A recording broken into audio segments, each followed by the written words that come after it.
The State Security Service (SSS) has faced criticism from Lawyers in Defense of Democracy, a group of legal practitioners, for the arrest and detention of the suspended governor of the Central Bank of Nigeria, Godwin Emefiele.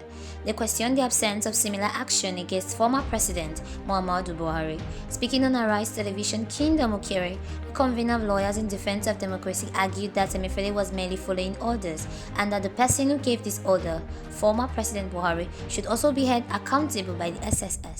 He said, and I quote, "Whatever Emefiele did as CBN Governor had presidential approval, so if they had anything against him, they should also know that it is traceable to former President Muhammadu Buhari, and they should also bring him to book so that they can defend themselves."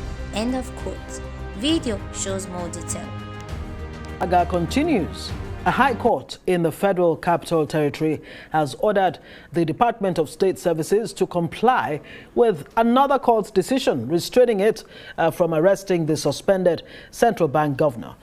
The ruling by Justice Bello Kawu comes barely 24 hours after Justice Hamza Muazu of a sister court had ordered the DSS to within 7 days charge Emefiele to court over his alleged crimes or set him free. As at 29 December, and that judgment therein asked DSS not to arrest or detain Mr. Godwin Emefiele as at then the Central Bank Governor on trumped-up charges of terrorism financing. That judgment is still existing. That judgment is still subsisting. The SSS or the DSS has not in any way appealed that judgment. They have not in any way obtained a stay of execution of that judgment. So Emefiele, by his lawyers, had come to this court to do what? Ask for enforcement of that judgment. And that is what the judge has ruled today by saying, you have to do what? Release this man or charge him to court within 48 hours. Well, for more on this, let's bring in Arise analyst Frank Tete. Frank, thank you for joining us on Newsnight. My pleasure. See you. Okay, there's been a lot of back and forth over this issue. But then let's look at the balance of justice.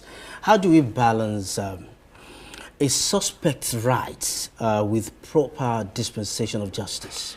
Well, you attain justice and truth with the standard of the law. And I cannot reiterate it enough that by our constitutional standard, Emefiele is an innocent man as we speak because of the principle of presumption of innocence. A man anybody in Nigeria is presumed to be innocent if he is accused of committing any crime whatsoever. It doesn't have to be the big man that Emefiele is. So this is becoming a huge embarrassment for us as a country, for a new government to be superintending over these malfeasance by a law enforcement agency.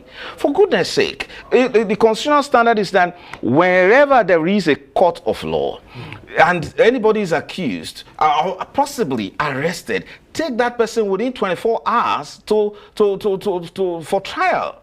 Now, do not contemplate to make an arrest, possibly, especially when it has to do with either a warrant, because it took a long time for the DSS to prepare for the arrest of Emefiele.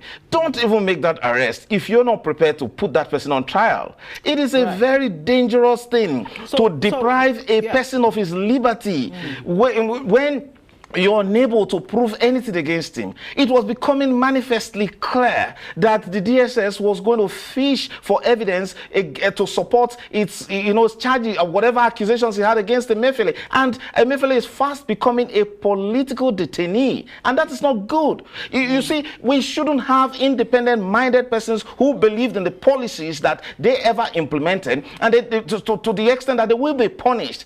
The office of the Central Bank Governor, however, whatever he does, is supposed to be independent. And with this introduction of suspending independent officials, whether it's the Chief Justice of Nigeria or now the Central Bank, the Governor of the Central Bank of Nigeria, it's not good for our economy, it's not good for our politics, and it's particularly not good for President Bola Ahmed Tinubu. Well, that's a point that's been made definitely in some quarters. Now, what's the difference really between Justice Kawu's order and that of Justice Justice Muazu, because breaking it down here, let me just give us a reminder. Justice Kawu, in his judgment, refused to grant the following reliefs of the applicants. Number one, an order setting aside his arrest, that's Emefiele's arrest and detention by the service. An order setting aside the detention order obtained by the service. An injunction restraining the service from further arresting and detaining him. But Justice Kawu went on to say, look, in spite of all of this, right, that the detention order exhibited by the service has expired since 10th July. So what exactly are we to make of this? Look at it this way. Because there doesn't seem to be much difference between Kawu and there is a Muazu whole here. lot of difference, even though it appears that the outcome is the same.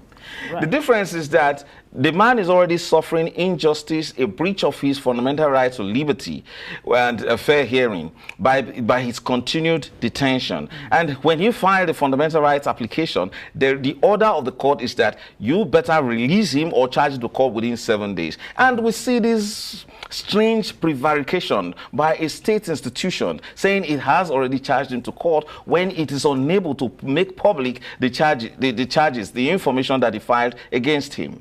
Again, but the second court order is that there is a subsisting court order that says do not arrest this man, do not detain him, and that order still is there. It hasn't been set aside. Now, in all of these points, but you must get something very clear. There is no order, and clients and citizens should be mindful of this. You can't prevent a law enforcement agency from doing its work when it reasonably believes that it ought to carry out an arrest. However, you can only continue to detain any Nigerian in the presence or in the existence of a court order. Let me tell you this: there are several court orders, tending to give Emefiele his presumed innocence, his liberty, and his right to fair hearing. There is absolutely no order that gives the DSS, even though the DSS is entitled to obtain an order to continue to keep Emefiele. But there is no order to that effect. So we are witnessing a direct disregard for the standard of justice and an order of court. That shouldn't be.